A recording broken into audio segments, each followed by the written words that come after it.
మన వైజాగ్కి గర్వకారణం. ఎందుకంటే మన వైజాగ్ సిటీని సెలెక్ట్ చేయడం జరిగింది ICC women's cricket world cup. ఆ రోజు ఫస్ట్ మ్యాచ్ మన హెవీ క్రౌడ్ మేము ఎక్స్పెక్ట్ చేస్తున్నాం. ఆ మొత్తం పోలీస్ బందోబస్తు వరల్డ్ కప్ క్రికెట్ మ్యాచ్ కోసం యూజ్ చేయడం జరుగుతుంది. Road opening parties, anti sabotage checking, accommodation దగ్గర బందోబస్తు, వేణు దగ్గర బందోబస్తు, అంటే క్రికెట్ స్టేడియం చుట్టూ బందోబస్తు, ట్రాఫిక్ బందోబస్తు, పార్కింగ్ ప్లేస్ బందోబస్తు.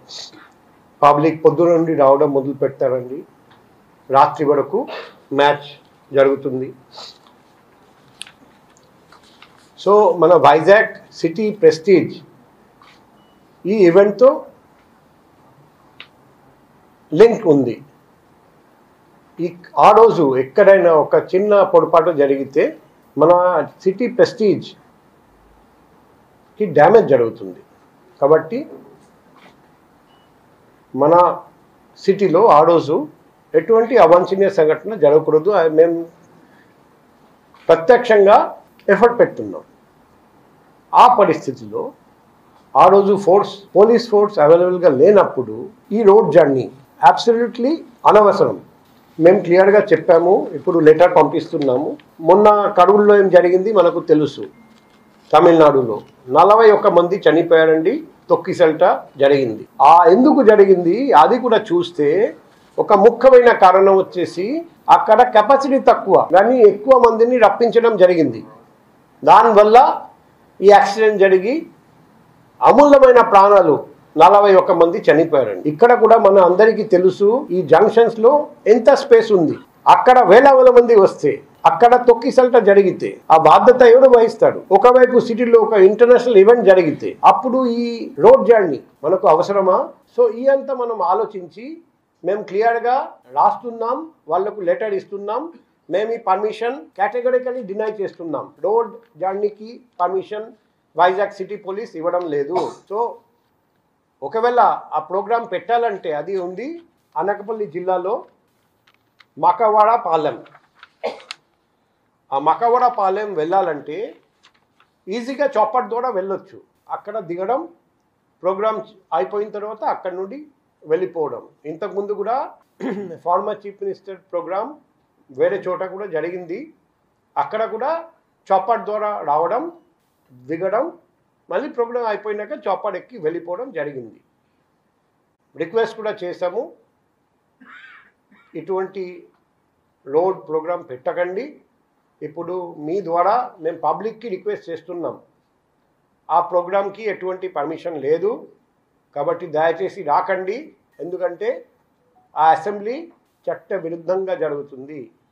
వైద్య విద్యని ఉచితంగా అందించాలనే జగన్మోహన్ రెడ్డి గారి సంకల్పానికి ఈ ప్రభుత్వం ప్రైవేటీకరణ పేరుతో తూట్లు పొడుస్తున్న సందర్భంలో ప్రజల కోరిక మేరకు జగన్మోహన్ రెడ్డి గారు విశాఖపట్నానికి నర్సీపట్నం కాలేజీ ఇచ్చేయడానికి ప్రోగ్రామ్ని మన మాజీ మంత్రివర్యులు, మా పార్టీకి సంబంధించిన కొంతమంది పెద్దలు, కన్నబాబు గారు అందరూ కూడా కలిసి 3వ తారీఖునే, ఇందాక అమర్ గారు చెప్పినట్టు 3వ తారీఖునే ఆ మెడికల్ కాలేజ్ విజిట్ చేసి ఆ రోజే అక్కడ అనకాపల్లిలో ప్రెస్ మీట్ పెట్టి జగన్మోహన్ రెడ్డి గారు 9వ తారీఖున విశాఖపట్నం ఇచ్చేసి విశాఖపట్నం నుంచి మెడికల్ కాలేజ్ వరకు సందర్శనకు వెళ్తున్నారని ప్రజల తరపున ఈ ప్రజా సమస్యలపైన ఈ ప్రభుత్వం చేస్తున్న మోసాలని, అన్యాయాలను ఎండగడుతూ ప్రజల తరపున పోరాటం చేస్తున్నారని ఆ రోజే చెప్పడం జరిగింది.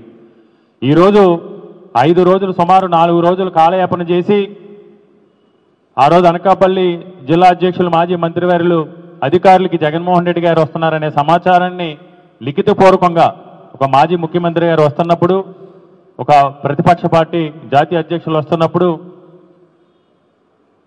నిబంధనల ప్రకారం మనం సమాచారం ఇవ్వాలి కాబట్టి ఇస్తే ఇప్పటి వరకు కూడా కాలయాపన చేసి ఈరోజు కేవలం జగన్మోహన్ రెడ్డి గారికి వస్తున్న ప్రజల్లో వస్తున్న ఆదరణ చూసి ఏదో రకంగా జగన్మోహన్ రెడ్డి గారిని ప్రజాక్షేత్రంలో పర్యటించకుండా అడ్డుకోవాలనే ఉద్దేశంతో ఈరోజు ఈ విధంగా అమర్ గారికి ఈ లేఖని అధికారులు పంపించడం జరిగింది. ఈరోజు మీరే కనుక ఈ కూటమి ప్రభుత్వం ఎన్నికల్లో ప్రజలకు ఇచ్చిన హామీల్ని విస్మరించి, ప్రజల్ని వంచి, మోసగించి సంపద సృష్టిస్తామని సంపద సృష్టించకపోగా ప్రజల ఆస్తిని, ప్రజల సంపదని కార్పొరేట్ వ్యక్తులకి కట్టబెట్టే ప్రయత్నం చేస్తున్నారు. కాబట్టే ఈరోజు ప్రజల్లో మీ పైన ఇంత పెద్ద ఎత్తున వ్యతిరేకత వచ్చింది.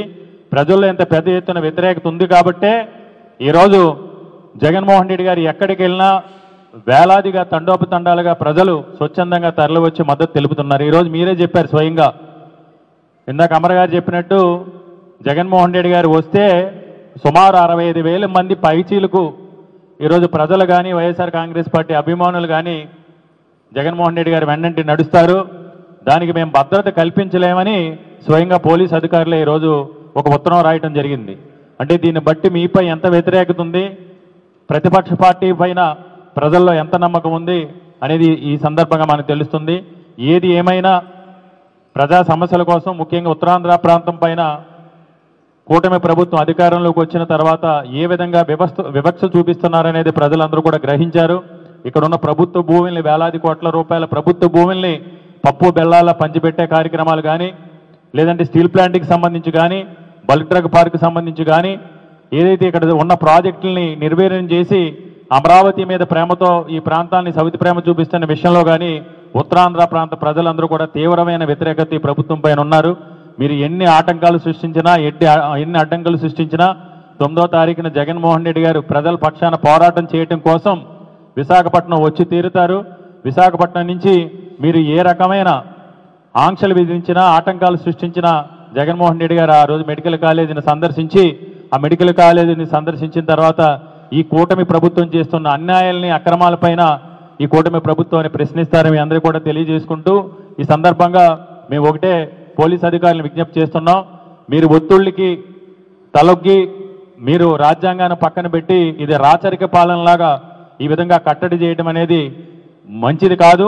పోలీస్ అధికారులు కూడా రాజ్యాంగ ప్రకారం చట్టబద్ధంగా ఒక ప్రతిపక్ష నాయకుడు ప్రజల తరపున పోరాటం చేస్తున్నప్పుడు రక్షణ కల్పించాల్సిన బాధ్యత మీపై ఉంది.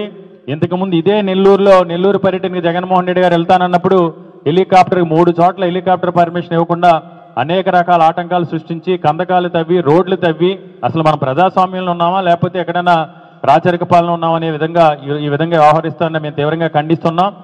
ఏది ఏమైనా జగన్మోహన్ రెడ్డి గారు ఇందాక అమర్ గారు చెప్పినట్టు వచ్చి తీరుతారు. జగన్మోహన్ రెడ్డి గారు వెన్నంటి నడిచి వైఎస్ఆర్ కాంగ్రెస్ పార్టీ కార్యకర్తలు కానీ అభిమానులు కానీ ఆయన కార్యక్రమాన్ని ఎట్టి పరిస్థితుల్లోనూ కూడా మేము విజయవంతం చేస్తామని మీడియా మిత్రుల ద్వారా అందరికీ కూడా తెలియజేస్తాం.